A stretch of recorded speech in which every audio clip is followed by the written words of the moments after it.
মাদারীপুর এক আসনে বিএনপির মনোনয়ন না পাওয়ায় এর প্রতিবাদে উপজেলা বিএনপির সদস্য কামাল জামান মোল্লার নেতৃত্বে মশাল মিছিল অনুষ্ঠিত হয়েছে।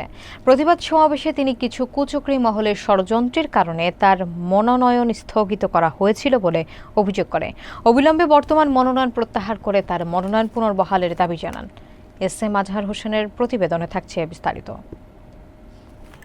মাদারীপুর এক আসনে বিএনপির মনোনয়ন বঞ্চিত হওয়ার প্রতিবাদে শিবচর উপজেলা বিএনপির আহ্বায়ক কমিটির সদস্য কামাল জামান মোল্লার নেতৃত্বে মশাল মিছিল ও প্রতিবাদ সমাবেশ অনুষ্ঠিত হয়েছে। গত শুক্রবার সন্ধ্যা রাতে শিবচর উপজেলার হাতিরবাগান মাঠে এক প্রতিবাদ সভা অনুষ্ঠিত হয়। পরে সেখান থেকে নারী পুরুষ সহ কামাল জামান মোল্লার সমর্থকদের অংশগ্রহণে একটি মশাল মিছিল বের হয়। মিছিলটি শহরের প্রধান সড়ক প্রদক্ষিণ করে বিএনপি কার্যালয়ে এসে শেষ হয়। এ সময় শিবচর উপজেলা বিএনপির যুগ্ম আহ্বায়ক মোহাম্মদ শাহজাহান মিয়া সাজু মোল্লা, পৌর বিএনপির সদস্য সচিব আজমল হোসেন সেলিম হুদা সহ স্থানীয় বিএনপি নেতাকর্মীরা উপস্থিত ছিলেন। প্রতিবাদ সমাবেশে বিএনপি নেতা কামাল জামান মোল্লা বলেন, তিনি শুরু থেকে সবসময় মাঠে থেকে দলের জন্য কাজ করেছেন এবং দল তাকে মনোনয়ন দিয়েছিল। তবে কিছু কুচক্রী মহলের ষড়যন্ত্রের কারণে দল তার মনোনয়ন স্থগিত করেছিল বলে তিনি অভিযোগ করেন। তবুও তিনি দলের নির্দেশনা মোতাবেক সকল কর্মসূচি বাস্তবায়নে মাঠে ছিলেন বলে উল্লেখ করেন। তিনি আরও উল্লেখ করেন, দল তাকে বাদ দিয়ে এমন একজনকে মনোনয়ন দিয়েছে যে কিনা কখনো কোনো মিছিল মিটিংয়ে অংশগ্রহণ করেননি। তাই তিনি দলের হাইকমান্ডারের কাছে বর্তমানে এই মনোনয়ন প্রত্যাহার করে তার মনোনয়ন পুনর্বহালের অনুরোধ জানান। নির্বাচনী কমিটি করেছি, আমাদের নির্বাচনী প্রশাসনের কমিটি করেছি, আমরা সেন্টার কমিটি করে ফেলেছি।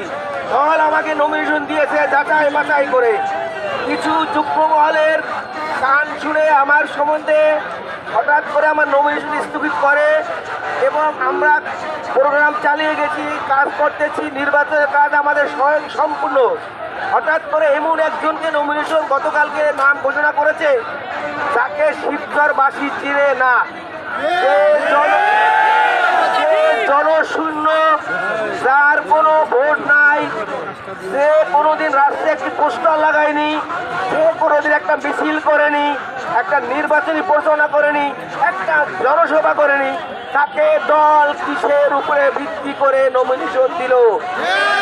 দলের হাইকমান্ড থেকে শুরু করে আমি দলের নেতা তাদেরকে এবং আমার প্রিয় অনুরোধ জানাচ্ছি, আমার নমিনেশন আমাকে ফিরিয়ে দেন। আমি শিবচর থেকে আপনাকে ধানের শীষের মাত্রায় এমপি উপহার দেবো ইনশাআল্লাহ।